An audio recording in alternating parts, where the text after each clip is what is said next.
He was once known as the Smiling General, a towering figure with charm, charisma, and promises of a better Uganda.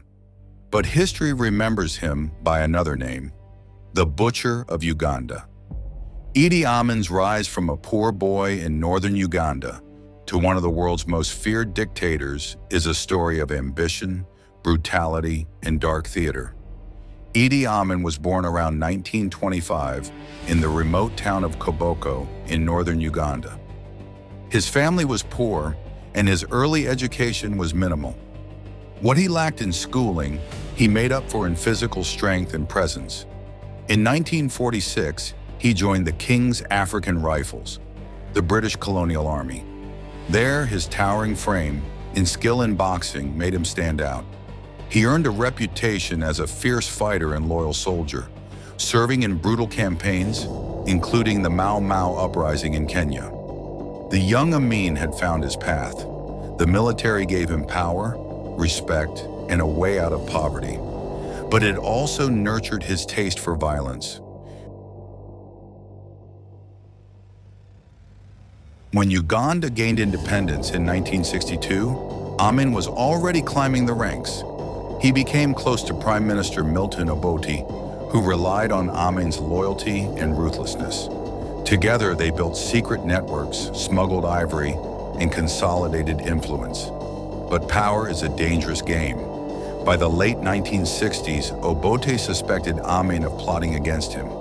Tensions grew, and Amin's survival instincts sharpened. He knew that if he waited too long, he would be eliminated.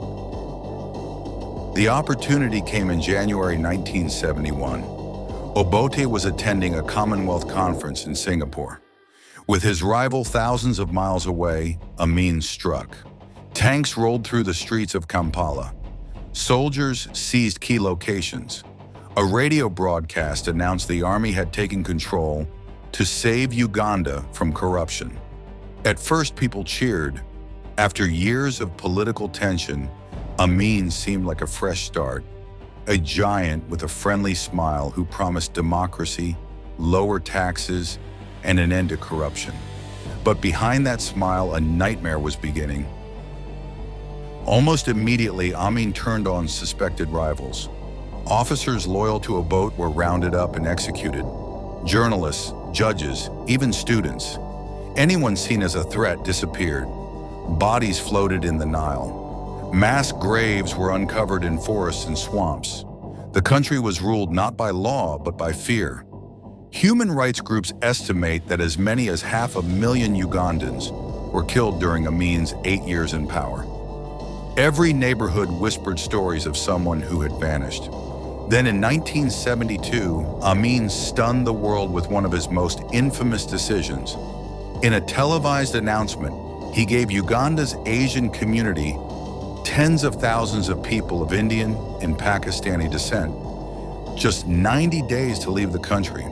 He claimed God had spoken to him in a dream, telling him the Asians were sabotaging Uganda's economy.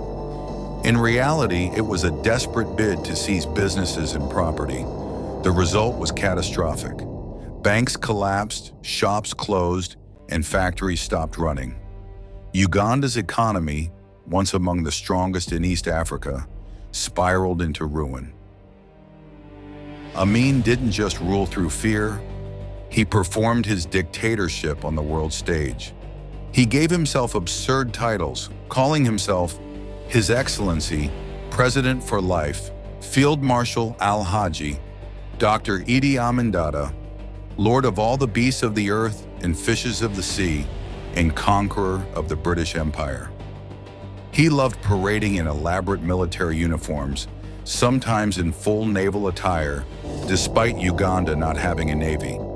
He challenged Queen Elizabeth II to a boxing match. He declared himself the last king of Scotland. The world laughed at his antics, but behind the jokes, Uganda bled. At first, Amin was supported by Britain and even Israel, who helped train his forces. But his paranoia and shifting loyalties soon made him enemies. He turned to Libya's Muammar Gaddafi and the Soviet Union for support. His hospitality to Palestinian hijackers led to the famous Entebbe raid of 1976, when Israeli commandos stormed an airport in Uganda to free hostages. The operation humiliated Amin and exposed his recklessness to the world. By the late 1970s, Amin was running out of friends and out of time. His army was brutal but poorly organized, and his reckless decision to invade neighboring Tanzania in 1978 was a disaster. Tanzanian forces, alongside Ugandan exiles, marched into Kampala. Amin fled, leaving behind chaos and a ruined nation.